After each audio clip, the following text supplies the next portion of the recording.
Cianfrance, thank you so much for doing the Fade to Black podcast.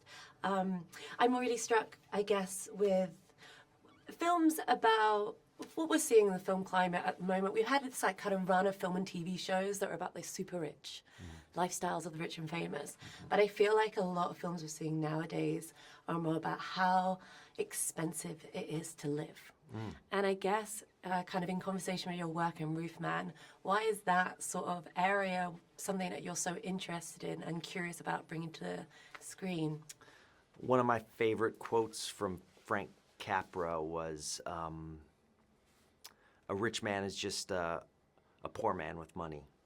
And I've always been kind of, I come from middle class upbringing in Colorado, and these are I understand like the struggle of regular people trying to make ends meet. I don't really relate to.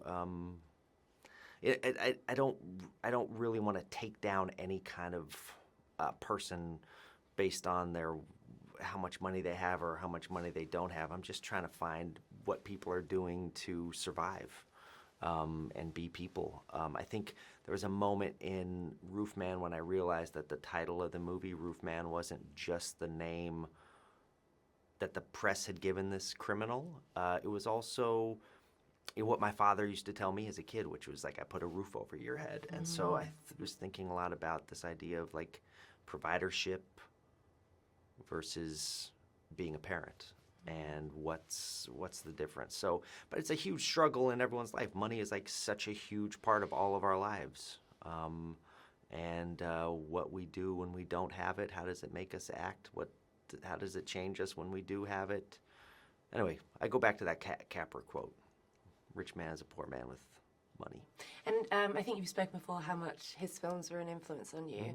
I wonder if there was others. I feel like, I don't know, the kitchen sink dramas of like Mike Leigh and Ken Loach. Again, for me, I kind of see elements of that, but just like real people and kind of the humor in it as well.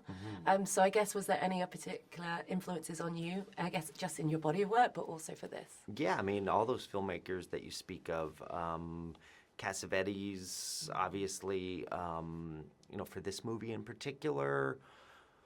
It was hard for me to find exactly like a reference point or what film, except I was trying to find a feeling that I had when I used to watch movies in the 80s and 90s, like during my formative years. I think what I was interested in is like the possibility of what movies could do during those decades. I felt like there was something about characterization or the people in those movies, whether it was Die Hard or Mrs. Doubtfire, that it all felt plausible.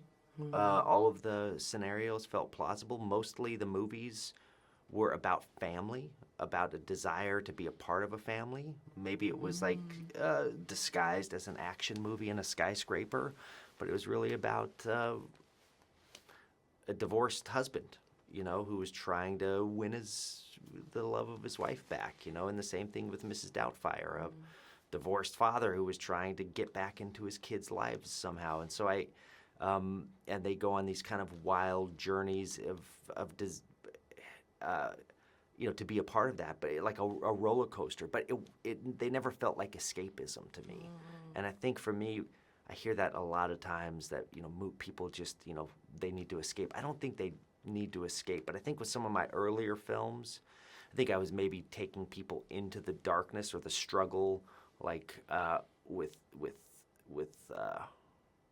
too much gusto. I mean, whatever. I don't want to judge my other films. I'm not going to dismiss Leave them alone. I'll leave them alone. They are what they are, and I love them for that. But with this one, I was thinking like I want to give people an opportunity to enjoy it and to go on the ride and not to have to suffer as much through, but not to escape either. Yeah. So it's humanism. It's not escapism. I just spoke to Chris Columbus, and I feel like he's very much a sentimental person. And I think there's a nice sentimentality in this. Yeah. But I guess, like, when you're doing a picture where it's set in a period, and it's so weird now as a 37-year-old millennial, it's weird that, like, 90s is a period drama now. But I guess it's this idea of, like, the past is often reflecting or refracting on the present. So I guess for you, like, what did you want Roofman to say about today, but using the past as an arena for you to work in? Yes, good question. This movie's built around nostalgia. It's nostalgia to a time 20 years ago when the world was still had a lot of conflict, obviously, and different ideas, but maybe we weren't as divided as we are now. Maybe we weren't as entrenched in our camps. Maybe we weren't only the things that we identified as. We were more than that. And I think what I wanted to do with this movie, it's a Christmas movie. You know, Christmas movies are always inherently nostalgic. They're usually about a return home. They usually take place in single towns where like a magical event occurs, and then like a fish shows up with wings. And in this story, this guy Jeffrey Manchester came into the lives of these people, and I talked to all the real people in the community, and they all spoke of him like that. They spoke. This was like one of the great adventures in everyone's lives in Charlotte, North Carolina, where this, movie took place. So I wanted to kind of embrace that idea of this memory, of this adventure, when everyone, I mean, you could say what you will about big box stores, but for me as a child growing up, they were the places that you went on a Saturday. Oh my God, Toys R Us, where it was Right? amazing. I remember the trailer. It's a magical place. I loved it. You used to go there? Yeah, all under one roof. It's called Toys R Us. Wow. Like, I love Toys R Us. Yes. It took me back. Yes. Yeah. I mean, there was so I wanted people to go back. You can't find, nowadays we're more isolated. Everyone's in their own world. You're on your phone. You can buy things on Amazon. Yeah. And Toys R Us was a place to go for a Yeah. family. I would go on a weekend. My parents would say, you can have one toy. And so I wanted to kind of embrace that wish fulfillment. Yes. But there's also a flip side to that, which the movie kind of shows too. If you have all your wish fulfillment and you eat only candy all day, you're going to rot your teeth out. Yeah.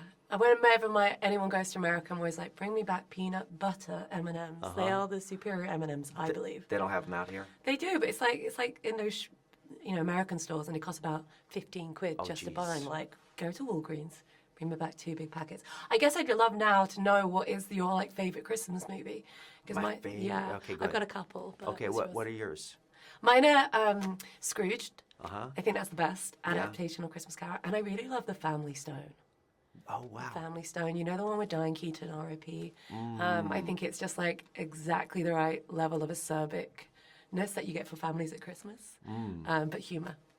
That's very good. I haven't seen that one. I have to watch it. Yeah. I mean, I love so many Christmas movies. Gremlins, Die Hard, It's a Wonderful Life, obviously. Maybe The Gospel According to St. Matthew is a Christmas movie, so that would probably be the top one. I haven't seen that one. Look, we've exchanged Christmas movies. Now we know what we're watching this Christmas. Yes. Derek, thank you so much. Thank you so much.